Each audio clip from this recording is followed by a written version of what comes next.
I'm super excited to have you all here. Samir, all the way from US, Harry from UK, and MB from a neighboring building.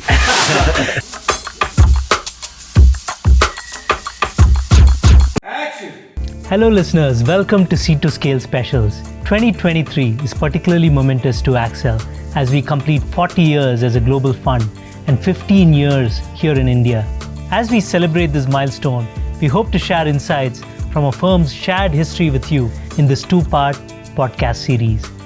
We start with a look at the past and how startups and investors evolved over the years, and then we move to investing today and why many call 2023 the year of reset in VC. Finally, we look to the future for timeless lessons the next generation of investors must carry forward. In this second episode, I have the pleasure of speaking with three investors from Accel's offices in the US, the UK, and India, my colleagues and fellow partners, Harry Nelis, Mahendran Balachandran, and Samir Gandhi. Watch as we reflect on our learnings from Accel's 40-year history and the lessons we must carry into the present and future of Accel. I hope you enjoy our conversation. I'm super excited to have you all here today. Samir, all the way from US, Harry from UK, and MB from a neighboring building. Thank you so much for joining. It's our pleasure. It's always fun to be here. Thank you. So this is our 40th. I had a chat with Jim right before. He walked us through the journey, everything that happened and his story through Accel and outside. So it was very, very good to hear that. But I want to hear the global perspective now, what's happening. And maybe I'll start it out with you, Samir. Just catch us up. Where are we today as a global organization? And then we'll kick it off from there. Yeah? I mean, it sounds good. It's, you think about how far we as an organization have evolved. We weren't all here 40 years ago when it started even, which tells you how long we've been in this business of backing incredible entrepreneurs in the technology space. But the basic story is that we started out very focused on companies, startups at the very formation stage. You know, what we call seed and Series A investing. It was largely in the Bay Area in the United States. And that was the beginning of Accel. But as the tech ecosystem or market has evolved, we've also evolved to go where these exceptional founders are. And so, you know, now we're doing early stage investing in Europe, and that's 20 years now, 20 plus years? 20 plus. We started in 2000 there. Yeah.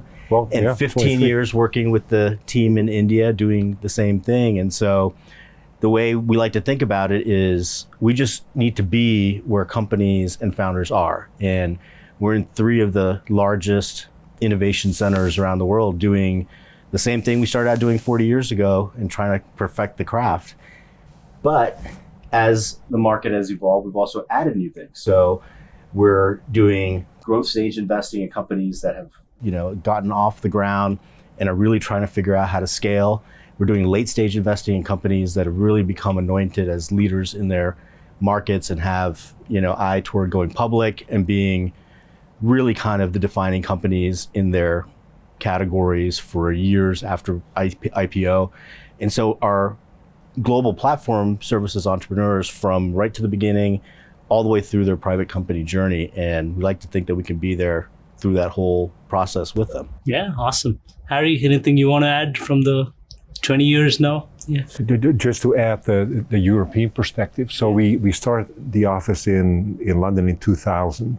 The two geos for us mainly at that time were the UK and Israel. And the key questions that investors asked us is Europe able to generate multi-billion-dollar outcomes or even billion-dollar outcomes? Mm-hmm. And we of course said, yes, we think so, because the criticism of Europe was that, okay, Europe and Israel create $200 or $300 million exits, and that really doesn't move the needle on venture funds, and therefore venture funds in those days, venture returns were not that good. The first unicorn, I don't like the term unicorn, but for lack of a better term, the first unicorn only showed up in 2005 in Europe. And then it took 5 more years for 2 other big companies to show up, so 2010. So it took a long time for the market to develop, but finally it has. And now it's not as big as the US, but a good fraction of it. Awesome. Yeah. MB, anything you want to add from the India perspective? Yeah, in India, I think when we started, I think somebody knows as well, we started the whole concept of cross-border companies, right? That was the entire basic theme with which India started investing. At that point in time, the domestic economy was not large enough for us to say we're going to start really believing in companies out of India, which is going to go big. And obviously then Flipkart happened, and that changed everybody's perception, including ours, right? I like to think that when you were starting doing what you were doing, even pre-Accel India Fund 2, it was very contrarian. Like everybody was doing private equity, and it was more like traditional and offline industries. And here you guys were saying, we're going to work with tech entrepreneurs and do seed investments and really go side by side and help shape these companies and build them from the ground up.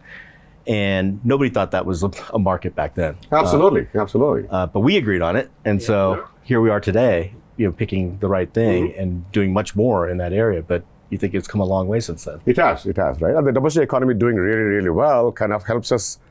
It's a lot easier for us to reach scale domestically before we start expanding internationally. Earlier, we used to do it the other way around. Yeah, and maybe let's talk about some of the collaborations we have done across the geographies. Any examples that stand out for you? It could be any of the companies and any of the geographies working together. I think it's changed over time. I mean, the markets have become global so much faster, and the boundaries, I think of it like tech companies are borderless now. And that wasn't the case earlier. So we would collaborate by sharing insights and information, and maybe occasionally there was a company that made sense to work on together. And now we're always talking, and any company that you talk to, they care about Europe, they care about Southeast Asia and India, they care about the North America, South America. It's, there's a reason for us to collaborate on almost any investment today. And so we have a lot of teams working on companies that are made up of partners that sit in different offices. And it's just a common, I don't even think about it, it's so common. I think the biggest collaboration globally is the Leaders Fund, arguably, right? Yeah. So, which is the pre-IPO fund, for lack of a better term. And what I liked about that was that a number of partners from the US, number of partners from London and India, all work together on new opportunities and existing portfolio companies. So it was a time, especially in the beginning, when there were a number of investments that we did in our own portfolio companies, where I really got to understand Swiggy, for example, or other businesses that I'd heard of before, and I knew they were doing well, but to see really the metrics and to really discuss it amongst each other was just amazing. So I thought that really tied all the geos together, I felt.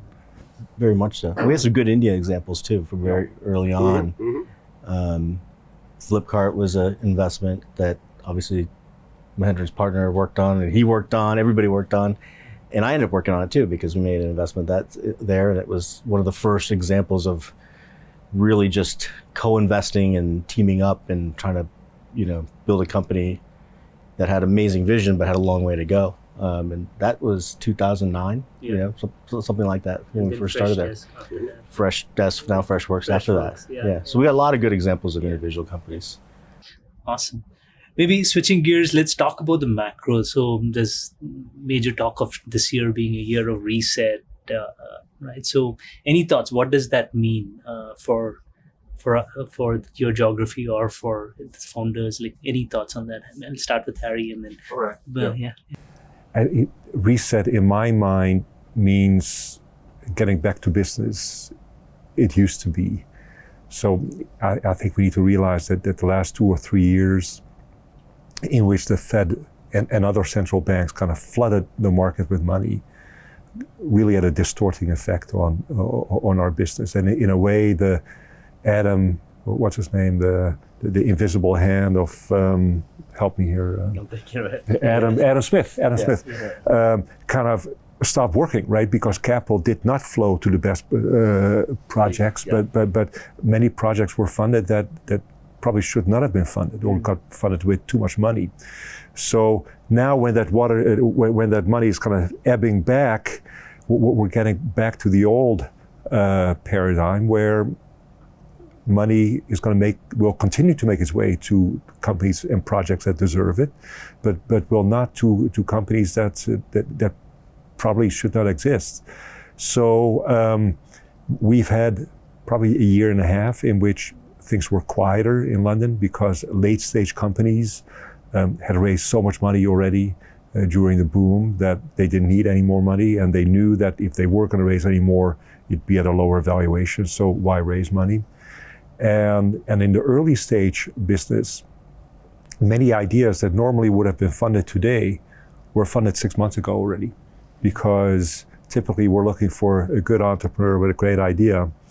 And 6 months ago, we funded the great entrepreneur who we thought was going to have a great idea by now.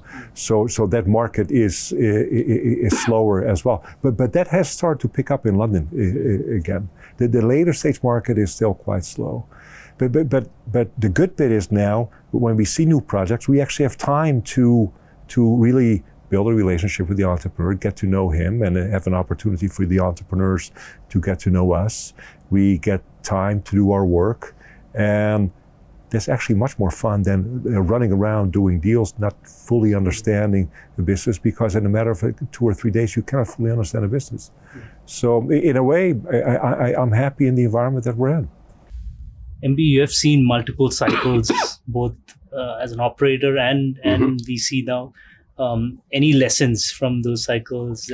See, usually, for a long time, right, you used to have this correction cycles 5 to 7 years apart, right? So that kind of did some amount of adjustments to, excess leverage, excess valuations. This time we all have a decade plus of expansion, right? And the pandemic started and it made the whole thing worse because you had broken supply chains, but government made it even easier to access cash. So the double whammy is what you start to see the inflation going up quite rapidly, right? When the government started pulling it back, the inflation was not going down because it's very sticky because supply chains are broken, right? And because you pumped in enough cash, the demand was still strong, right? So I think this time is a lot different because of various parameters, right? You had a once in a lifetime event, the pandemic, and then, you had a slowdown, and then you had a war, right? But usually, these are situations where you basically go back to the basics, right? You start looking at sustainable profits and using cash wisely, right? And part of the leverage reasons why what Harry was talking about as well is when the valuations really shoot up unfairly. You start paying up companies 2 years ahead, right? Now, unfortunately, that looks like 4 years ahead now, right? So the whole correction will start happening. Mm-hmm. And in general, it's a good thing because it brings back everything to perspective. Yeah. Samir, anything to add? Yeah, I mean, I think I use the word reset, and I think I don't know if this is the right word. It's as Mahendran said, everything's cyclical. So we knew that this eventually we'd be in this part of the cycle, and everybody knows that this is going to come. It's a question of when, and it took longer. But I think from the entrepreneur perspective, you want this part of the cycle, right? Like we like it because of all the things Harry said, but I think it's also, you go back in time and just do a study of when the really foundational companies were started, and they had to survive through a more difficult period in time. Capital is not free or inexpensive. It's hard to come by. You have to show profits. Your underlying business has to really work. It has to have great margins and generate cash. And you have to really focus on building great teams and all the things that are just foundational, fundamental building blocks that people forget in up markets have to happen now. And so I think you want to start a company today and you can make it through this, you have a really strong business on the other side and a chance to build something that's really, really special and sustainable. So we like it. And I think entrepreneurs should look at this as their time to separate from all the people that are not really serious. And the serious ones are going to win. And there's still a lot of money around to fund new entrepreneurs and new businesses, right? So a lot of money has been raised, and venture funds are very sticky. So that money is still around, just looking for great new entrepreneurs and great ideas. As you said, in early stage, it's happening in the UK. Money's flowing back. You're saying. Yeah. Any other observations? Does anything? Eventually, everything we go through and we see a big correction. Everybody takes a pause for a second, and then we say, okay, we're operating in a new environment, which for us is going back to a different environment that we also know. Yeah. And as soon as you sort of get your bearings on that and are calibrated, it's business. We're back to business, and Harry's seeing it. I'm sure we're seeing it here. You start to see more activity. The early stage activity is still very vibrant, in New York, in the Bay Area, and the late stage market probably comes back and corrects last, but it's starting to also move a little bit, right? So we're just all like adapting to the new reality, which is the old reality, and then back at it. Well, when we last spoke, what I thought was interesting is that the US and Europe are kind of on the same economic cycle, but India is not, right? So when we spoke, when we said things are pretty different now here, you guys said, no, India is booming because a lot of the money that used to go to China is now.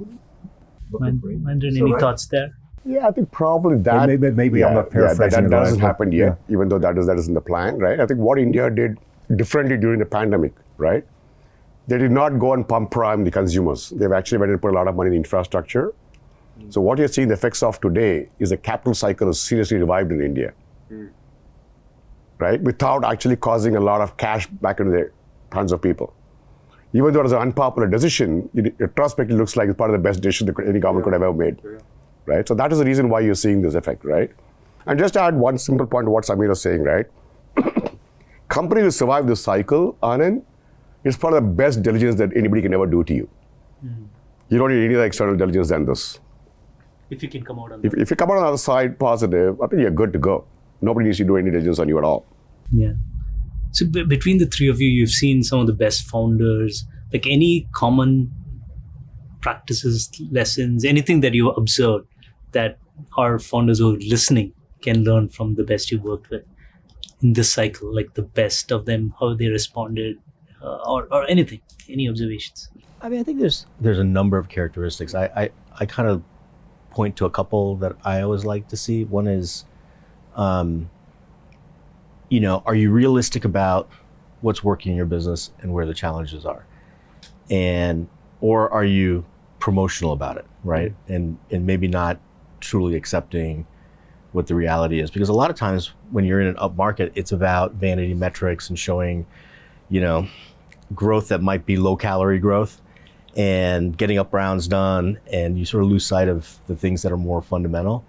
And I think just being realistic about it, especially when you're talking with your investors, your team, and then understanding what the problems are that you have to go tackle to sort of make the business better. And I like entrepreneurs that are always kind of looking at that, right? And tweaking and building things that have more solid fundamentals and foundations. And I think that the second thing is there's a lot of people, around that can help you build a business. It's about a team. It's not just an individual or one or two individuals. And the really good ones figure out how to get the most out of their board, their investors. They build amazing teams and get the best out of those people, right? And it's a multiplicative effect. And so I like to see people that are able to compose those teams and they have an ability to bring that kind of person on board, and you can see it in the very early days of a company, and we help people do that. But you really see they're not only recruiting and building a great team, but they're enabling them to go do their own thing also, right? Meaning that they're getting the most out of them. Got it. And so you look for signals like that. I mean, there's many others, but those are two. Okay, great. Maybe switching gears, I want to talk about disruption, right? So we talked about Accel, we talked about macro. Like, you've seen many disruptive ideas over the decades. So maybe I'll start with you, and then others feel free to add. Like, what does real disruption feel like? And can you talk through some of these? Yeah. We always have debates about this. Is it really disruption, or is it just a series of evolutionary things that finally unlocks an opportunity? And I'm not sure that it's ever disruption, although it feels that way if you look at it and you say, oh, this company emerged and it was very disruptive, but it really just built on, what had come prior. So I kind of look at that and say, what are some of the things that are happening today that are enabling a refresh of a particular market, right? That's one thing, or access to a market that we couldn't historically access. And the one everybody talks about today, obviously, is AI finally applicable in a broader sense to a number of different applications. I can tell you what, the hottest thing you could do in the 80s when I was at MIT was AI, and nothing ever came of it, right? So we're still here talking about Neural it. networks. Neural networks, yeah. And there's a company called Symbolics, which, by the way, is the first .com registered. And who knows where that company went? It's pretty much gone, right? So, but this time, AI could be, it could be like when we were talking about mobile technology, and it was like, it's not a category, but it's an enabler. Yeah. In the 90s, when we talked about the internet being an enabler, is AI now an enabler of things to make all the different apps and services smarter that we can envision all these new use cases, and we can think of a bunch. So we're pretty excited about that, and that could be, in your word, disruptive. Yeah. Well, looking backwards, Yeah. if we have to mention one product that was truly disruptive, was probably the iPhone, right? But it was a mobile phone, and people had tried it before, right? Nokia had a really good shot at it, but ultimately did not do what Apple did.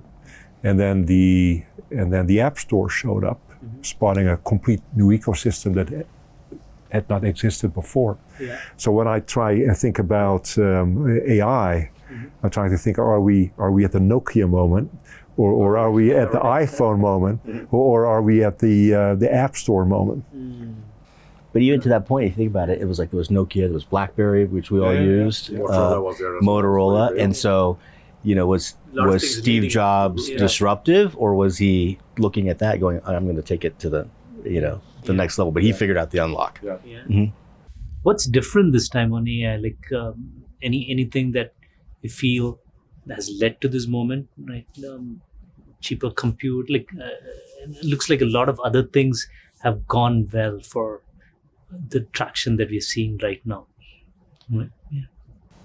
I think, we talk about this, but we've been talking about this for years, where compute and cloud, really cloud computing, it's the thing that enables so many of these things to happen at scale, which you could never afford to do by yourself, but now you can, right? And so I think we would dream about these, being able to build these applications and think there's just no physical way to buy that many servers or, set it all up and run it. And especially if you're a startup, how do you even possibly do that? Yeah. It's not going to happen. But, that showing up has allowed all these things to finally emerge. That's one of the things anyway. Great. Any other disruptions, anything else? MB, you want to talk about or add from the India perspective? I don't know. We always find this whole concept of disruption bit weird, right? To me, I think I'm kind of halfway in some school of thinking where tech is an enabler. What you do leveraging the tech probably is a disruptive idea, more than the tech itself. So I wouldn't call AI a disruptive idea, right? What we're going to do with it is what the disruption is, right? Just to give an example, right? What we have done with this whole formalization of Indian economy and the digitization, right? That is disruptive. The tech existed for 20 years before this, right? All of a sudden, the access that we're able to provide to people who are remote, right? It just changed the entire ballgame of payment systems and everything else in India, right? That is disruption, right? So I have a different take on the tech as a disruptor. Probably not. It's more of an enabler, but the execution on the tech is a disruptor. Got it. Any other themes for the coming decade from an India and global perspective that we're excited about? I think from India, to me, the theme has always been one big theme, right? There's zillions of opportunities for you to dramatically increase the productivity cycles across all the industries, right? That has been a very common theme, whether it is e-commerce or whether it is mobility or food delivery, right? All that just does that. Systematically go look at every element of it, right? it just dramatically increases the productivity of it because you're just basically removing a lot of inefficiencies in the whole system. Yeah. And that team in India, to me, is going to get paid out even more over the next couple of decades. Yeah.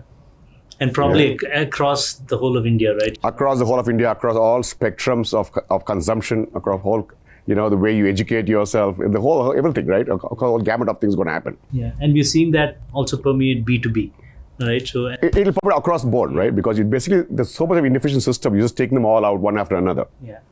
right? But I don't know what people are going to do with the free time later, but that's a different problem. I can mention three. So one, enterprise automation. I mean, if you look in the back offices of large corporations, I think there's so many tasks that are being done that really don't need to be done, or could be dramatically enhanced by using AI, for example. So enterprise automation is one. I think the arms race in cybersecurity is another one where technology and investment will help defend the goodies. And then the last one is a lot of the technologies that are today available to large enterprises, I think ought to in some shape or form also become available to small and mid-sized businesses that thus far haven't really benefited from many of those things. So those are three trends that in Europe at least we spend a fair bit of time on, where I threw out my AI one. Across the board, right? Yeah. So, cool. Maybe then any message for the founders, closing message that each of you want to share? Anyone can go first. Yeah. Closing messages. I mean, I really have one, and I'm thinking about this audience and the Indian founders, which is such an exceptionally bright and energized group of people. And it's so much fun to come here because I get to see it every 6 months or every year, and you see the progression, which I've seen since 2005. And it's not even remotely it's like two different worlds. Yeah, okay. But there's one consistent thing, and I feel like part of it is how you stretch capital in India versus other places. And there's so much talent, but young talent, that we find companies here, if I compare them to Bay Area companies or US companies, there's an ease and a desire to try a lot of things. And you find even in small companies, there's 3 or 4 things going on at the same time. And we're kind of trying to figure out which one works. And I would say it's enabled by, again, you can spend a little bit of money and go a long way. And so you can you could afford to do it. I would say that the focus on getting one thing right and putting all your effort into it and not diluting that and getting 4 or 5 things done at 50% or 20% or 30%. It's just one of the things that I've been really trying when I work with the companies in India, trying to get them to be like, let's not do that yet. Like we win in one thing, we get to do the second thing, and then we get to do the third and the fourth and the fifth, but we don't need to do them all at the same time. And I think the focus message is one that I would pass on. Focus and prioritize and start with the big ones. Okay, thank you. That's good. Anything? For me, it's a bit what Samir said before. Today is a great time to start a new business. And we'd love to partner with you. We'd love to provide you the support that we can do around the globe, whether it's the US or Europe or India. And we really look forward to working with young entrepreneurs and more experienced entrepreneurs building really important businesses. And we like rolling up our sleeves and helping you do it. And it's getting more and more flat, right? Companies are starting Europe, going US coming to Europe, India, like everything, all directions we're seeing. MB? I think this is a good time for companies to start off, like you said. But to me, the focus always has to be on what's your dollar DNA. If you had more money, would you do something very different than if you had less money, right? Because more money should not bias you towards doing things which you shouldn't be doing in the part of the business anyway, right? And this is a good time to learn that. And that's a great lesson for entrepreneurs everywhere. Yeah, that's true. Mm-hmm. Awesome. Thank you for doing this. Really appreciate you taking the time. It's our pleasure, Anand. Thank you. Thank you. Cool. Can we say that Anand suckered us to do this on the product? That was a great conversation, and we're happy that we were able to share it with you. If you're interested in learning about how Accel was founded, Tune in to the first episode of the series where I speak with Jim Schwartz, Accel's co-founder.